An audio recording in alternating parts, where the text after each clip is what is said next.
Hey everyone, I'm Domingo from Newisk and this is the iPad Pro M4. The first iPad with an OLED screen, the best processor from the brand, and a super slim design that it can even replace your laptop. You've probably seen other reviews, but on this one I'm gonna give you a different perspective, that of an Android user who also uses a Windows PC. Unlike many other reviews, I bought this unit myself, with my own money. Apple didn't send it to me, so if you can help me with a like or a comment, I will highly appreciate it. You see, my first iPad was the 4th generation, and I still have it around here with my name engraved, and yeah, it still works perfectly. I still remember taking it into law school and being the only one with an iPad taking notes, and the main reason why I use it is because it was light and very thin. 12 years have passed, and this time I decided to buy the 11-inch iPad Pro M4 in black, which I do think it looks quite good. It also comes with this black cable and in the United States with a 20-watt charger. The tablet itself is beautiful, with reduced screen bezel, and this black color that changes its tone based on the lighting is great, although I quickly realized how dirty it gets just by touching it. But one of the big novelties of this iPad is that it's super thin, and when I compare it with all the iPads I've had at home, well, yeah,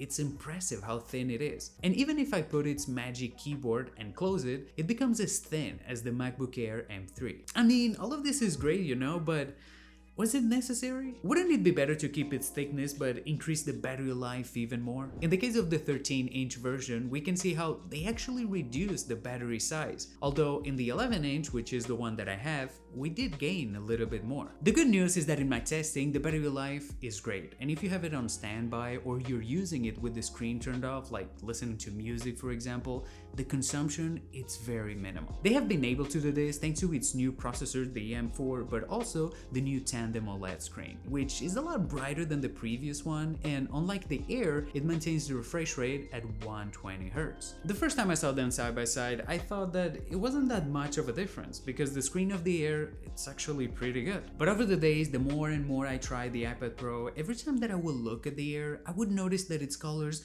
were not as vibrant, were not as saturated or as bright as the ones in the Pro, which made me think that little by little I was getting used to this new OLED screen, which for viewing content it's truly a luxury, and when using it outdoors, its high brightness it's also a plus. It is undoubtedly the best screen I've seen on a tablet, and the bad news is that it's also a lot better than the MacBook Air M3 that I just bought 2 months ago. Another detail that caught my attention was the design of its rear camera, and that it's because they removed the ultra wide angle. Now it only has the main camera, the lighter sensor, and the flash. But I don't know, it's just doesn't look as aesthetic, or at least not as good as the iPad Air. And since we're talking about cameras, they also changed the position of its front-facing camera and they put them right here, which, it's a lot better if you use it with the keyboard for face unlock and also for video calls with your dog. But if you're like me and you use the iPad in portrait mode, it is possible that when you hold it like this, you will place your hand on the camera, preventing the face recognition from working. I understand that you can't please everyone, but at least you have the perspective of someone that actually uses the tablet in portrait mode. And you have probably also noticed that I've been using the iPad Pro with the Magic Keyboard and the new Pencil Pro. And this is because I wanted to use it with everything that Apple recommends, but I just concluded that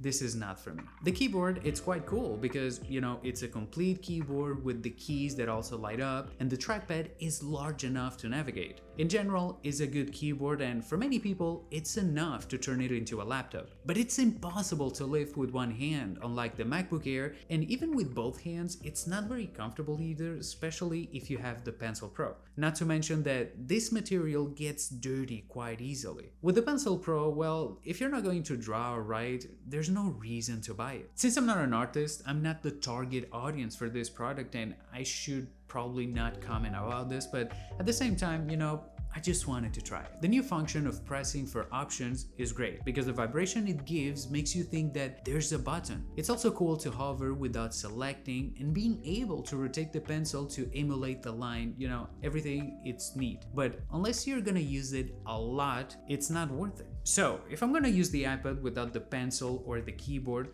why do I need so much power? And I say this because it comes with the new M4, which in Geekbench not only surpasses my MacBook Air M3 in CPU, but also in the GPU test. And even in 3D marks, it outperforms it without any problems, and in the stress test, it also suffers less throttling. All of this is impressive, but with iPadOS is worthless. We have all this power in such a good device, but then the system limits it in such a way that you won't be taking full advantage of its potential. It's true that Adobe has some apps that I can use to get some work done, but this Premiere app for the iPad has nothing to do with the one that I use on my PC. And multitasking in this 11-inch tablet, it's also not as good as a laptop, especially with text-based apps. If I'd use macOS on my main computer, maybe my opinion would be different, because instead of using Premiere, for example, I'll be using Final Cut.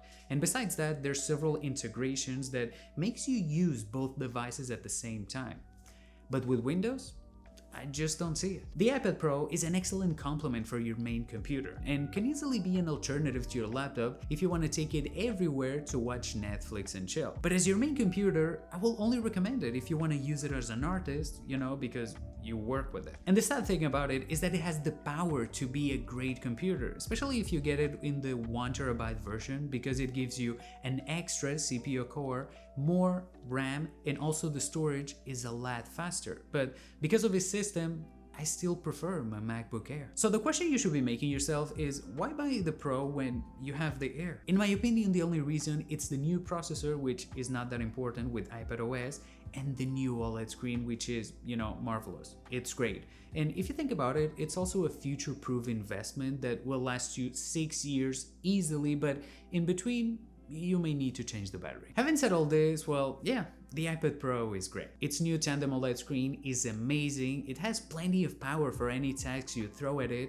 and it's a tablet that will last you many years. Is it worth it? Well, it really depends on your use case, independently if you use a PC with Windows or an Android phone. If you plan to use it as your laptop for drawing or for work, yeah, it's a good purchase, and you have to see it as an investment.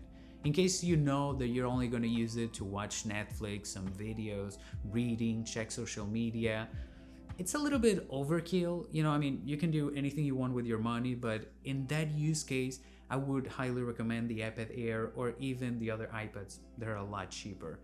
But hey, that's just my opinion, and if you have a different one, let me read it in the comments. I see you in the next one. Ciao, ciao!